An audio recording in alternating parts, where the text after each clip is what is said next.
Today on the Topping Show, Matt Walsh pulls mask off Fox News, Bud Light CEO breaks silence, Cartoon Network sneaks gender identity into cartoons, Yuengling clarifies a drag event, actress makes an abortion cake, Supreme Court sides with Jack Daniels, Tesla is offering free charging as an incentive, Disney's CFO stands down, Virgin Galactic will start their commercial flights this month, Google to add to their fashion app, and Kroger, their stock just took a little bit of a dip.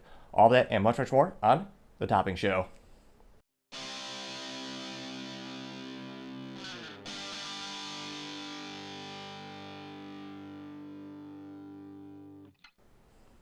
Thank you for taking the time to tune in today. Today's episode of The Topping Show is sponsored by Topping Technologies. Topping Technologies is an IT value-added reseller and services company with a special proficiency in IT security.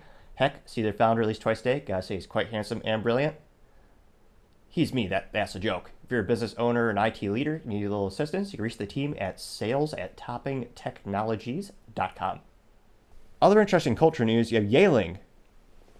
They clarify their somewhat involvement with a drag show that had their name on the venue. Now, I waited a couple days to report on this, partially because from a technology perspective, my IT company has worked with sporting teams, and I know a little bit about the background of naming rights and stuff like that.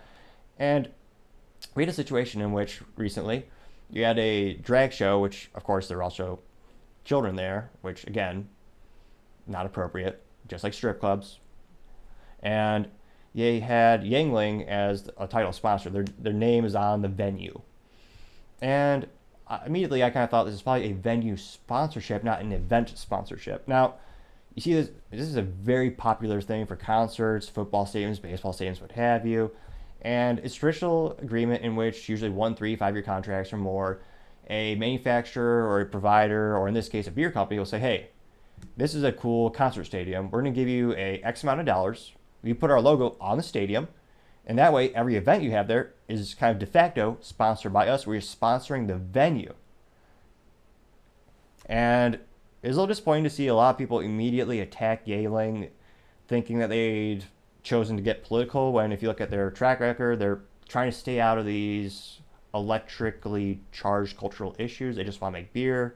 Again, one of the great longest family-owned beer companies in existence in the United States.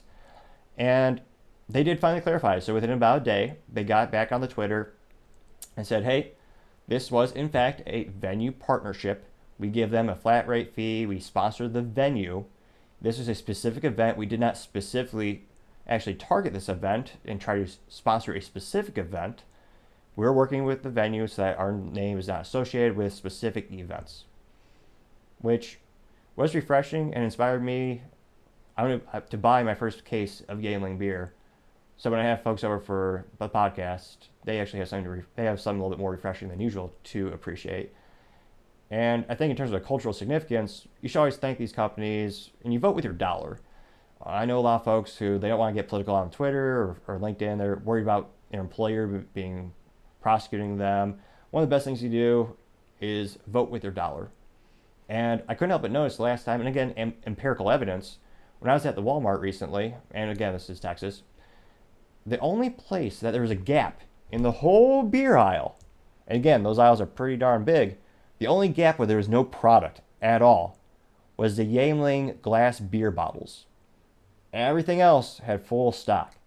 Now, there was a couple of cans of the Yuengling on the top shelf, but there's that big gap. And just seeing that visually is huge for the customer base and prospective customers, as more and more people start to realize, well, that's funny.